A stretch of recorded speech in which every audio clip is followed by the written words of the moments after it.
It has been nearly 10 years since Hurricane Katrina devastated the city of New Orleans. Now, new businesses are taking root and tourist spending is growing. In fact, more money was spent by visitors last year than before Katrina struck. Bloomberg's Jason Kelly spoke with Mayor Mitch Landrieu about the Big Easy's comeback and the lessons to be learned. Economies in America, especially in major American cities, are mostly strong.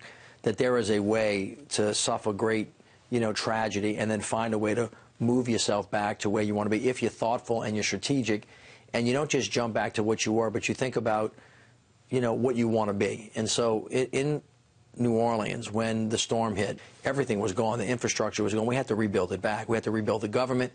We had to make sure that we had the rule of law. We had to make sure that businesses knew that they could make money there. We were able to do that. And as a consequence, businesses took a look and said, is this a place where I want to keep investing, or is this a place I want to fly away from? The answer to that depended on how well we did in our recovery. But because we started doing well, not only did people come back because they had to, major companies like GE came in and actually planted a flag in New Orleans. The oil and gas industry really, in the context of the world economy, was doing pretty good, notwithstanding the aftermath of the BP oil spill. And they all started reinvesting in the city. When that happened, and they started showing confidence, other businesses started saying, you know what, we want to play in New Orleans too. And now, New Orleans is really an ascendant economy. When you think about the oil and gas industry, obviously a long history there in New Orleans and in Louisiana. How does the sort of current state of the market, falling oil prices, falling energy prices, and new discoveries on the other side, how does that play through to your local economy? When oil prices drop, it's great for everybody else in the country because the price of gas goes down. But generally, in terms of capitalizing the industry, not so great if it stays that way for a long term. So anytime the price of oil gets below a certain price point in Louisiana for a long period of time, it tends to have a negative impact on the creation of jobs. Having said that, on the net positive side, because of the new shale finds, we're finding huge reservoirs of gas and oil that didn't exist before. And as we move into an energy independent company, Louisiana has an opportunity to be a leader. So it's a plus and a minus. At some point in time, the price of oil is going to go back up. It's going to stabilize. Louisiana is going to be fine. But, like any industry, you have to think about what the future looks like and how you're going to ready yourself for it. Obviously, environmental concerns play into all of what you're talking about, especially with new discoveries.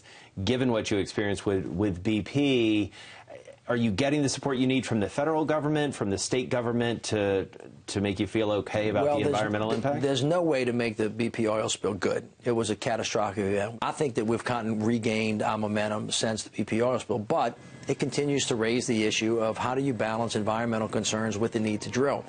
In Louisiana, we've figured out a way, how we think, to drill safely. I think that we all have to do a better job of making sure that we restore what it is that we destroy when we're extracting oil and gas. Now, environmentalists have a good point. They say, listen, you got to really protect the environment. But here's the thing. Unless you're going to stop driving cars and stop using, we have to produce. Your city made a commitment a long time ago to putting a premium on fun. Obviously, it's a very fun place to visit.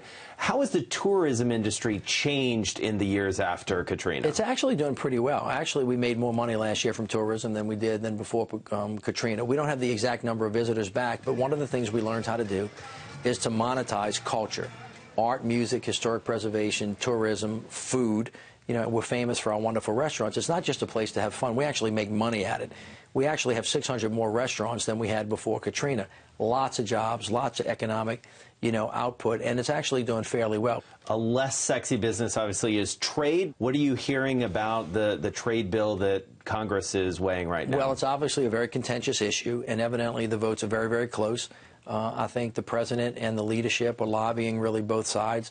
It's gotten a little bit more partisan than it should have been, but for mayors, this is not a partisanship issue. Most of the mayors around America, Republican and Democrat, that are in cities that have major import and export markets think this is going to be a net plus. And so we're encouraging people to vote for it because we think it's good. So as you think back 10 years on, what's the next, from Katrina, what's the next big thing you have to do to really cement the recovery, the recreation of New Orleans? Cities don't turn around by themselves. It doesn't happen by accident. It requires leadership. And one of the things we've done in New Orleans that we think is a model for the rest of the country is shown how if you have the federal, state, and local governments partnering together every day, partnering with the private sector, the faith-based community, the not-for-profits, and the community organizations, you can actually create a place that people want to come to. That's really the model for the rest of the country, and why we think that we're the nation's most immediate laboratory for innovation and change. And I think people, when they come down for Katrina after 10, even though we're not a perfect city, we have a long way to go. We don't want to leave anybody behind. It's a pretty great story of resurrection and redemption.